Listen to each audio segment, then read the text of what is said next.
शेहरान ने एक्सीडेंट का बताया साथ कहा कि अंशा की अयादत को जाऊं मगर ये लोग दिन में हाथ नहीं लाते। जबीर इस वक्त आपको जहमत दी। वो बात नहीं, आपका अपना घर है, जब चाहे आए। आप बेटा आओ इधर मेरे साथ बैठो। उन्होंने मोहब्बत से अंशा को पास बुलाया। ज्यादा चोट तो नहीं लाना बेटा, नहीं आंटी, बस ये परेशानी पर ही चोट आए। कल बैंडेज चेंज करवानी है। नुमा उठकर किचन की जानिब चल दी थी, जबकि दलाल दबी आवाज में गाजी को तमाम किस्सा सुना रहा था। शेहरान की ममार उससे मजीद सवाल जवाब कर रही थी। बीच बीच में वो ऐसे खुद से लटका कर प्यार भी कर देते। अंशा को उनके इस अमल की वजह समझ नहीं आ रही थी। वो कुछ उलझ कर उन्हें देख रही थी।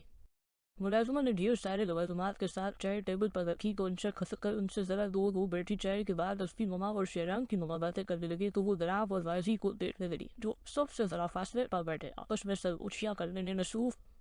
गाजी ने दराब को बच बचाव के लिए काफ़ी मुफीद मशूरे दिए थे, मगर दराब सब मुस्तरद करता गया तो तंग आकर गाजी ने उसे कह दिया कि वो अपने मामा डेढ़ को सारी बात सच सच बता दे। तब जाकर दराब जरा हुआ था, क्योंकि वो जानता था अंशा उससे सब कबिला कर रहेगी, इसलिए उसे बस गाजी की इजाज़त दरकार थी।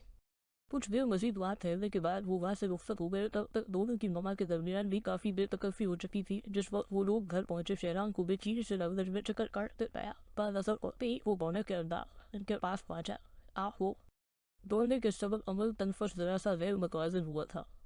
वालेकुम सलाम, ममा ने जताती निगाह उस पर डालकर कहा और वही सोफे पर बैठ दी। सूरी इस्लाम वालेकुम, इसने बोखला कर सलाम क्या। ऑफिस से वापसी पर वो अपने रूम में चला गया था। डिनर टेबल पर गाजी और ममा को न पाकर उनके बारे में इस्तेफाल किया। तब उसे खबर हो कि वो लोग दलाल के घर गए हुए थे। इस अचानक दौरे की वजह वो समझ सकता था, जब से ही उसे बेचैनी लाग थी। गाजी उसकी हालत समझ रहा था। जड़ी मुस्कुराहट दबाता ममा के साथ बैठ गया। फिर इस वक्त आप लोग कहाँ गए थे? उनके सामने सोफे पर बैठकर उसने अनजान बनते हुए पूछा। हाँ फैलियत थी, बस यूं ही, ममा ने गोल मोल सा जवाब दिया। वो काफ़ी संजीदा लग रही थी। शेहरान ने गाजी की तरफ देखा। वो उसे मुकम्मल नज़रअंदाज किए मोबाइल में गुम था। दिल ही ने उसे गालियों से नवाजा। शरीद उसकी नज़रों की तपश महसूस हुई थी। गाजी ने पलट कर उसे देखा और लापरवाही मुस्कुराहट उछाल कर दोबारा मोबाइल में मगन हो गया। शेहरान ने पहले से सूची गालियों में थोड़ा और इजाफा किया। वो यकीन उसकी बेचैनी से लुत्फ उठा रहा। ममा को भी ना बोलता पाकर वो मायूसी से उठ खड़ा। हवा होके मैं चलता हूँ, वो ने अच्छी लड़की है। ममा की आवाज़ पर वो करनट खाकर पलटा। लबों पर बेअख्तियार मुस्कुराहट फेर गई। मगर मुझे अफसोस इस बात का है कि जो बात मुझे तुम्हें बतानी चाहिए, वो बात मुझे गाजी के जरिए पता चली। I am so sorry mama, मुझे लग रहा था कि आप शायद बुरा मान जाए कि मैं किसी लड़की में इंटरेस्टेड हूँ। वो घटनों के बल उनके कदमों में बैठ गया और हाथ उनके घटनों पर टका दिए। और तुम्हें ऐसा क्यों लग रहा था? इसने लालवी जाहिर करने के अंदाज में कंधे अटकाए। गाजी ने जब बताया तो मुझे बिल्कुल बुरा नहीं लगा, क्योंकि मैं तुम्हारी नेचर जानती हूँ। अंशा यकीना तुम्हारी जिंदगी में आने वाली पहली लड़की है और मुझे इस बात पर तुम पर फख्र है। शेहरान के तुमने पहली बार जिस लड़की की तरफ कदम बढ़ाए भी तो को उल्टा सीधा रास्ता अख्तियार करने के बजाय सीधे स्वभाव उसे जिंदगी में शामिल करने का फैसला किया। ममा ने मुस्लिम नाराजी का खौल उतार फेंकते हुए कहा। तो शेहरान की मुस्कुराहट गहरी होती गई। ये जानने के बाद मुखालिफ गाड़ी में मौजूद लड़की मेरी होने वाली बहू है।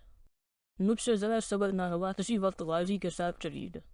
कैसी लगी आपको अंशा और उसकी फैमिली? बहुत अच्छी, और अंशा तो माशाल्लाह बहुत ही अच्छी। गाजी ने मुझे ज़रा उसकी ज़बान से डरा दिया था, मगर वो तो बहुत अच्छी है। शेहरान के कान खड़े हुए। क्या ख्वाहिश की थी तुमने ममा से? मगर गाजी ने यूँ जाहिर किया जैसे सुना ही ना हो। तुम पर तो मुझे फ़ख्र है शेहरान, मगर बाकी औलाद से मुझे कोई अच्छी उम्मीद नहीं। ममा ने गाजी को मुसलसल मोबाइल पर मसरूफ़ देख कर तासुफ से कहा। इंशाअल्लाह मैं तो अपनी वाली आपकी बहू को बता कर लाऊंगा। गाजी के कान इधर ही थे। नजर मोबाइल से हटाए बगैर कहा। शेहरान को जोर की हंसी आ, जबकि ममा ने गाजी का पकड़ लिया। तुमसे उम्मीद भी यही है। ममा ने कान मरोड़ा तो गाजी मोबाइल अपनी गोद में फेंक कर हाय हाय करने लगा। कसम से मजाक कर रहा था। ममा मुझे तो कोई लड़की घास ही नहीं डालती, बता कर लाना तो दूर की बात है। इसने बमुश्किल अपना कान छुड़वाया। ये बिल्कुल ठीक कह रहा है। इस पनत पंथर को कोई लड़की घास ही नहीं डालती। शेहरान की बात पर उसने घूर कर उसे देखा। बेटा जी अपनी फिक्र करो, तुम्हें तो इंशा दिन में तारे दिखाया करेगी। गाजी ने भी जवाबात उस पर चोट की थी। इस वक्त मुमाउर बेड के कमरे में सब जमा थे। जनाब खामोशी से मजनून की तरह सर झुकाए बैठा था, जबकि वो तीनों तफ्तीशी अफसरान की तरह उसे घूर रहे थे। गाजी और उसकी ममा के जाने की बार वो कमरे में भाग गया था, मगर अंशा उसे फिर से पकड़ रहा थी। अब दरार के पास सच बोलने के अलावा कुछ चारा न था। अनुषा सच बोल रही है, मैंने ये सब कहा था। देखा देखा आप लोगों ने। अनुषा से लाइन पर आता देख कर परजूस हो, मगर जो मैंने कहा था वो सच नहीं था। मतलब कि नहीं मुझे किसी लड़की ने प्रपोज किया, नहीं घर दामाद वाली बात। तो फिर तुमने ये झूठ क्यों बोला? मुझसे किसी ने कहा था ये सब कहने को। किसने को ऐसा क्यों कहेगा? तुम फिर झूठ बोल रहे हो। अनुषा इस पर एतबार करने को तैयार नहीं थी। मैं सच बोल रहा हूँ। वो वहाँ सा हवा अनुषा चुप रहो और दरार तुम सारी बात बताओ। डेढ़ ने दोनों को डॉक्टर डेढ़ दरअसल मेरा एक बेहद अच्छा दोस्त है। वो अनुषा को बेहद पसंद करता है, इसे अपनी भाभी बनाना चाहता था, मगर एक दिन इत्तेफाका उसे अनुषा की दोहा को रुखसत करवाकर लाने वाली ख्वाहिश का पता चल गया तो उसने ये प्लान बनाया कि वो सांस लेने को रखा अनुषा आंखें फाड़े उसे देख सुन रही थी। इसने प्लान बनाया कि मैं घर जाकर अनुषा के सामने ये सब कहूँ वो इस तकलीफ से गुजरे कि उसका भाई उसे और घर को छोड़कर ससुराल जाकर रहने वाला है, और वो समझ सके कि किसी भी लड़के के घर वालों के लिए ये बात कितनी तकलीफ था। इसलिए वो अपनी ख्वाहिश से दस्तबरदार हो जाए। इतना बोलकर वो चुप हो गया। अनुषा सख्ती किसी कैफियत में थी, जबकि ममा और डेढ़ के लोगों पर मुस्कुराहट फेर रही थी। अच्छा कौन है? वो तुम्हारा अक्लमंद दोस्त। डेढ़ ने मुस्कुराते हुए दिलचस्पी से पूछा। गाजी। उसने एक लफ्जी जवाब दिया। ममा ने चौंक कर उसकी जानिब देखा। गाजी यानी किसका भाई शेरान? उन्होंने तस्दीक चाहिए दी। अनुषा को एक और झटका लगा। में दिलचस्पी हो, बहुत अच्छा सुलझा हवा लड़का है शेरान। ममा ने खुशी से डेढ़ को बताया था। डेढ़ ने कुछ सोचती हुए हंकार भरी दरार ने कंफ्यूज से अनुषा की तरफ देखा। वो बेयकीन से बैठी थी। अच्छा कौन है? वो तुम्हारा अक्लमंद दोस्त। डेढ़ ने मुस्कुराते हुए दिलचस्पी से पूछा। गाजी। उसने एक लफ्जी जवाब दिया। ममा ने चौंक कर उसकी जानिब देखा। गाजी यानी किसका भाई शेरान?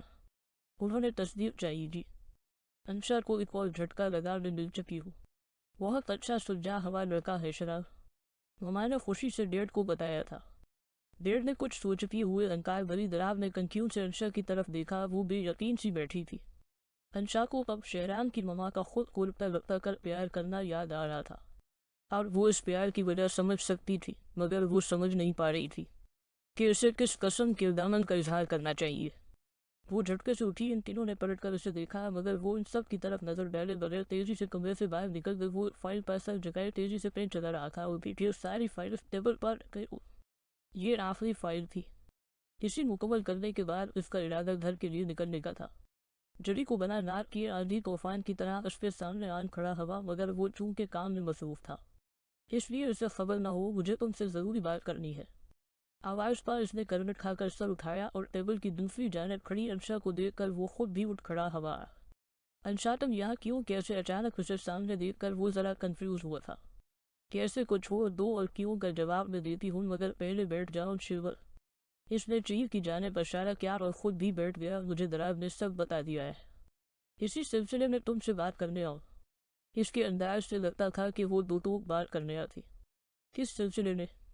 शहरान के अंदर दूर कहीं फतरे की घंटियां बजी थी। इस बेचारे के फरिश्तों को भी खबर नहीं थी कि गाजी दलाल को सच बता देने का मशवरा देकर आया था।